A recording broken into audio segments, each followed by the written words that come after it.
ایک وقت تھا جب بھارت میں بابری مسجد کی شہادت پر پاکستان کی جانب سے حکومتی اور سفارتی سطح پر مذمتی بیانات دیے جاتے تھے اور اسے متشدد اور فاشسٹ حکومت اور عدلیہ کی ملی بھگت قرار دیا جاتا تھا۔ لیکن پھر دو قومی نظریے اور کلمے کے نام پر بننے والے ملک پاکستان میں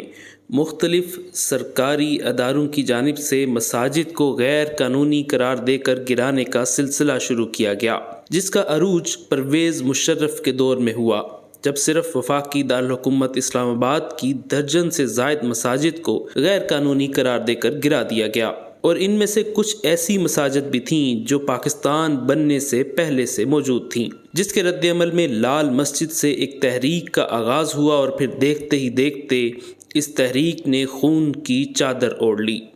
اس کے بعد بھی یہ سلسلہ جاری رہا اور ملک کے طول و عرض میں کسی نہ کسی وجہ کو بنیاد بنا کر مساجد کو گرایا جاتا رہا۔ لیکن اب جو واقعہ سامنے آیا ہے وہ اپنی نوعیت کا منفرد، حیرت انگیز اور قابل افسوس واقعہ ہے۔ جب 28 دسمبر 2021 کو سپریم کورٹ کی جانب سے طارق روڈ کراچی میں واقع 25 سال پرانی کئی منزلوں پر مشتمل مدینہ مسجد کو غیر قانونی قرار دے کر گرانے کا حکم دیا گیا،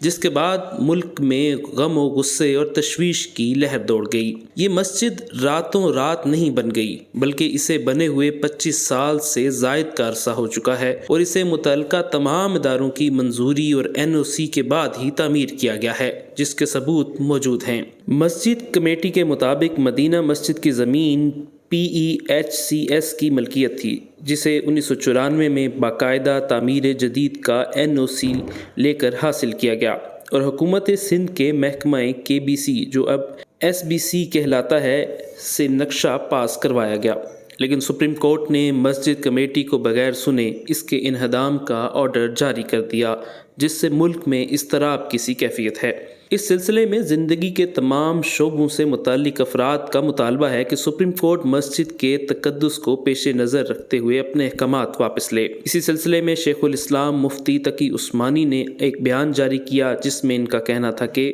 طارق روڈ کی مدینہ مسجد کو شہید کر کے پارک بنانے کا حکم قطعی طور پر بلا جواز ہے۔ یہ مسجد تقریباً 25 سال سے قائم اور نمازیوں سے آباد چلی آتی ہے۔ ایسی مسجد کو سرسری طور پر اہل محلہ کو سنے بغیر صرف تکنیکی وجہ سے ڈھانے کا حکم ناقابل فہم ہے۔ عدالت خود اس پر فوری طور پر نظر ثانی کرے۔ جنرل سیکرٹری وفاق المدارس عربیہ پاکستان مولانا قاری محمد حنیف جلندری نے طارق روڈ کی مدینہ مسجد کو شہید کرنے کے معاملے کو تشویشناک اور بلا جواز قرار دیا۔ انہوں نے کہا کہ مسجد کے معاملے میں پوری قوم میں اضطراب اور تشویش کی لہر دوڑ گئی ہے، اس معاملے کو فی الفور حل کیا جائے۔ مولانا جلندری نے کہا کہ پلازوں، ہاؤسنگ سوسائٹیز اور اہل اقتدار کے محلات کو اگر ریگولائز کیا جا سکتا ہے تو مسجد کو کیوں نہیں۔ انہوں نے سپریم کورٹ سے اس فیصلے پر نظر ثانی کی اپیل کی اور کہا کہ اسلام کے نام اور کلمہ طیبہ کے نعرے پر بننے والی مملکت خداداد میں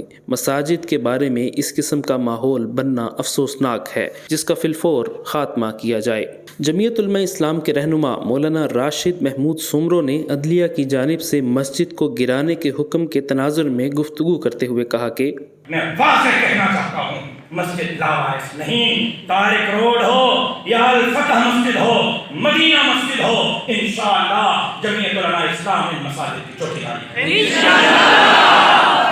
جبکہ جمعیت علماء اسلام کراچی کے رہنما مفتی عثمان نے مدینہ مسجد کا دورہ کیا اور میڈیا سے گفتگو میں ان کا کہنا تھا کہ 41 سال اس مسجد کو ہو رہے ہیں۔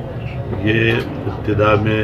اس طریقے سے بنی، اس کے لیے کاغذی کارروائی تمام اداروں سے، دفاتر سے، اس سب کچھ مکمل کر کے اس کے بعد پھر جو ہے ظاہر ہے کہ اس پوش علاقے میں اس طرح کوئی ایسا تو نہیں ہے کہ یہ راتوں رات قبضہ کر کے مسجد بنائی گئی ہے، یا کوئی ابھی آیا ہے کہ پاکستان ایک دن میں بن گیا ہے۔ جماعت اسلامی کے سینیٹر مشتاق غنی نے مدینہ مسجد کے معاملے میں کہا کہ سپریم کورٹ نے مسجد گرانے کے مسئلے کو جس طرح مختصراً لیا ہے وہ انتہائی افسوسناک ہے۔ کتنی آسانی سے لکھ دیا کہ مسلم جیورس پروڈنس کی روح سے بھی یہ غلط ہے۔ کم از کم مسلم جیورس پروڈنس کے کسی ماہر کو ایک دفعہ سن ہی لیتے مائی لارڈز۔ اسلامی نظریاتی کونسل کے رکن مفتی محمد زبیر نے اس موقع پر گفتگو کرتے ہوئے کہا کہ مدینہ مسجد طارق روڈ کم از کم 40 سال سے آباد ہے، وہاں لوگ نمازیں پڑھ رہے ہیں۔ اس مسجد کی انتظامیہ کا کہنا یہ کہ ان کے پاس لیز شدہ تمام تر ڈاکومنٹس اور کاغذات موجود ہیں، لیز کے کاغذات موجود ہیں، قانونی پیپر موجود ہیں، کاغذات موجود ہیں، بجلی گیس کے بل وہاں پر آ رہے ہیں۔ ریاست ایک عرصہ دراز تک اس کو دیکھتی رہی ہے۔ تو اب ہم ایسی صورتحال میں یہ کہتے ہیں جب عدالت کوئی حکم دے تو برائے کرم ان تمام پہلوؤں کی طرف بھی نظر رکھنی چاہیے۔ جبکہ معروف اسکالر مفتی عدنان کاکا خیل نے مدینہ مسجد کے معاملے پر ٹویٹ کی، جس میں ان کا کہنا تھا کہ مدینہ مسجد طارق روڈ میں ہزاروں نمازی اللہ کے حضور سر بسجود ہوتے ہیں۔ دہائیوں سے قائم مسجد باقاعدہ نقشہ منظور کروا کر بنی ہے، یوں یخلخت اس کو ڈھا دینے کا حکم بلا جواز اور ناجائز ہے۔ کسی اسلامی ملک میں حکومت کی اولین ذمہ داری اقامت صلاۃ ہے، نہ کہ انہدام مساجد۔ عوام کو مشتعل نہ کیا جائے۔